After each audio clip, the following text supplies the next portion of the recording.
Un petit message à ceux qui actuellement sont à quatre pattes furtivement, qui se rapprochent tout doucement du beauf pour se donner bonne conscience vis-à-vis du soutien du donneur de sadaqa destiné aux pauvres malheureux. Et par le même biais, décrédibiliser un homme droit et juste dans son travail. Vous n'arriverez jamais à sa cheville. Je cite l'œil du net. Le beauf. Il s'agit du mari de la sœur à l'ex-femme de Gamix 13, Lia.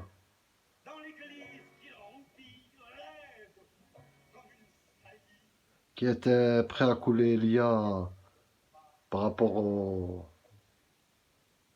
salaire qu'il percevait par Gamix 13, qui devait rembourser des emplois fictifs. J'ouvre les guillemets, je referme les guillemets. Et malgré qu'il l'a mis à la porte, qui disait qu'il lui avait volé et vidé ses armoires, et qui était pas reconnaissable de l'aide d'évasion, la liberté provisoire. Et parallèlement, le voleur de sadaqa destiné aux enfants s'est allié à GameX 13 pour humilier les ex-membres de sa famille, l'IA compris, en surnommant le beauf puant des cheveux ou cheveux sales, et que sa fillette avait, devant l'objectif de sa caméra, avoué les flatulences sans retenue de son papa.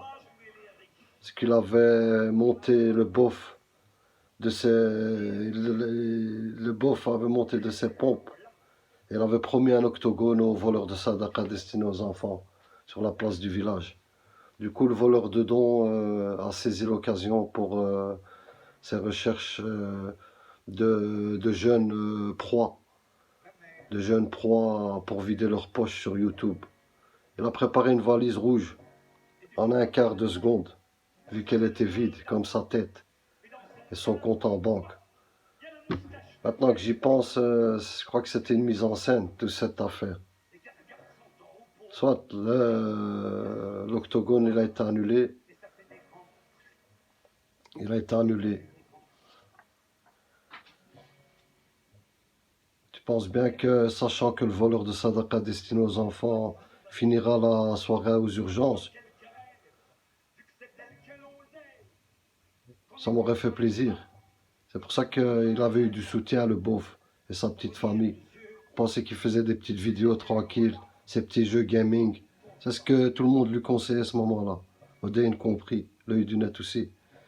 Il lui conseillait de rester, de s'occuper de sa petite famille, vu que le voleur de sadaqa, il n'a pas été sur la place du village. À un moment donné, il a été hacké. Il a été hacké par des Russes. Ils ont pris sa chaîne pour diffuser des informations russes. C'est ce qu'il avait signalé sur la chaîne de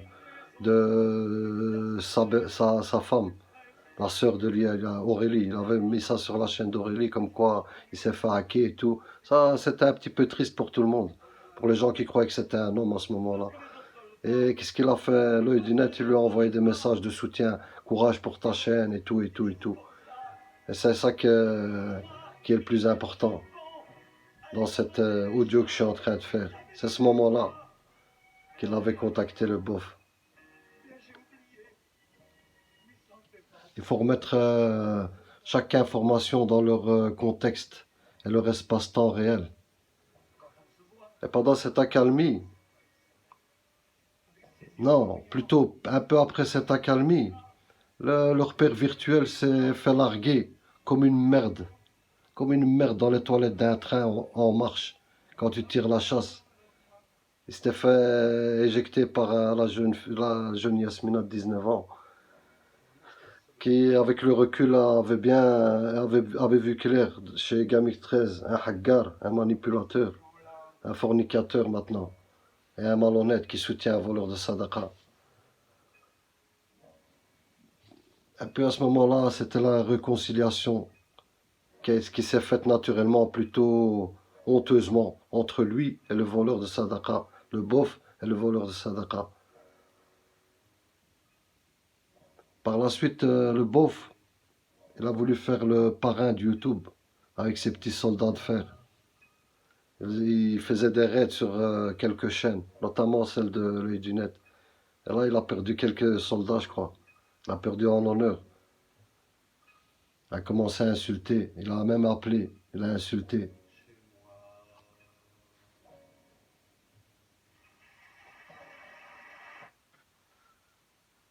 Avec sa petite chérie. Il en a eu pour son grade. Et ça, c'est des lives qui sont encore disponibles pour les gens curieux et les gens qui n'étaient pas présents et qui sont vraiment pas au courant de qui est quoi, il s'est passé quoi. Mais pour ceux que je vais finir cet audio, je vais revenir sur ceux qui, par n'importe quel moyen, ils montent sur le dos de certaines personnes pour essayer décrédibiliser sans preuve, avec des mensonges. Ça prouve que vous êtes inutile sur YouTube. Et cela ne vous servira pas. La vérité, elle prend l'escalier. Ce même escalier dont vous méritez une chute de 24 marches sur la tête. Peut-être que ça vous changera.